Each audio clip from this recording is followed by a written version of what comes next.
আচ্ছা, আপনার জীবনে কি কখনো তাৎক্ষণিক কষ্ট, দুঃখ বা ব্যর্থতা দেখে আপনি হতাশ হয়ে পড়েছিলেন? তাহলে এই ভিডিওটা আপনার জন্য দেখার অনুরোধ রইল। এক দেশে এক অহংকারী রাজা ছিলেন, যিনি নিজেকে অত্যন্ত জ্ঞানী মনে করতেন। তার দরবারে একজন অত্যন্ত বুদ্ধিমান ও আল্লাভীরু উজির ছিলেন। একদিন রাজা তার প্রাসাদে বসে ফল কাটছিলেন। হঠাৎ অসাবধানতার কারণে ছুরির আঘাতে তার আঙুল কেটে যায়। মুহূর্তেই রক্ত বের হতে লাগলো। রাজা ব্যথায় কাতর হয়ে অস্থির হয়ে পড়লেন।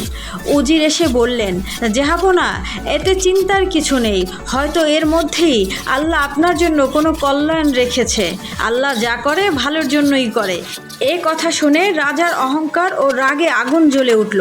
তিনি চিৎকার করে বললেন, আমার আঙুল কেটে রক্ত ঝরছে, আর তুমি বলছো এতে কল্যাণ আছে? এটা কি সত্যি রসিকতা নয়? তিনি সঙ্গে সঙ্গে হুকুম দিলেন, এই বেয়াদব উজিরকে জেলে পাঠাও। উজির কোনো প্রতিবাদ করলেন না, শুধু বললেন, জাহাপনা, এতেও নিশ্চয়ই আমার জন্য কল্যাণ আছে। একদিন রাজা একা শিকারে বের হলেন। পথ হারিয়ে তিনি গভীর জঙ্গলে ঢুকে পড়লেন।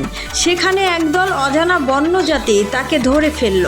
তারা ছিল খুবই কুসংস্কার, অপরিচ্ছন্ন। তারা সিদ্ধান্ত নিল তাদের দেবতার উদ্দেশ্যে একজন মানুষকে বলি দিতে হবে, আর সেই ভাগ্যবান ব্যক্তি হলো রাজা। তারা রাজাকে বন্দি করে রাখলো এবং নির্দিষ্ট দিনে বলি দেওয়ার প্রস্তুতি নিল। নির্ধারিত দিনে রাজাকে বেদিতে আনা হলো। ঠিক তখনই তাদের পুরোহিত রাজাকে ভালোভাবে দেখে হঠাৎ থমকে গেল।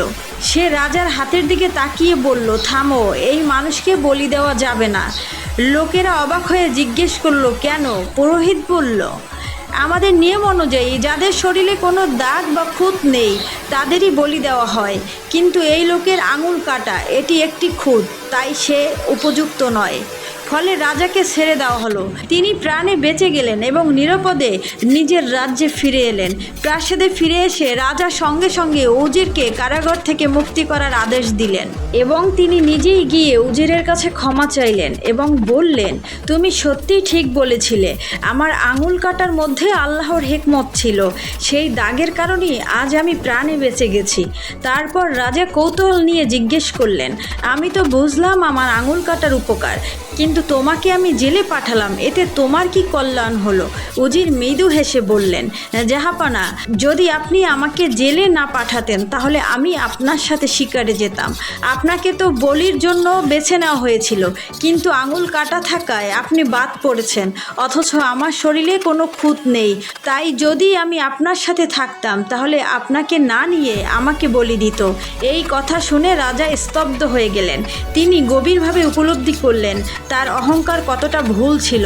দুজনেই তখন একসাথে স্বীকার করলেন, মানুষ যা ক্ষতি মনে করে আল্লাহ তার মধ্যেই অদৃশ্য কল্যাণ লুকিয়ে রাখে। ধৈর্য ধরুন, অভিযোগ করবেন না, কারণ আল্লাহর ফয়সালা কখনোই অকারণ নয়। তার প্রতিটি সিদ্ধান্তেই লুকিয়ে থাকে গভীর হিকমত। ভিডিওটি ভালো লাগলে লাইক, কমেন্ট, শেয়ার করে অবশ্যই পেজটি ফলো দিয়ে রাখুন। জাযাকাল্লাহু খায়রান।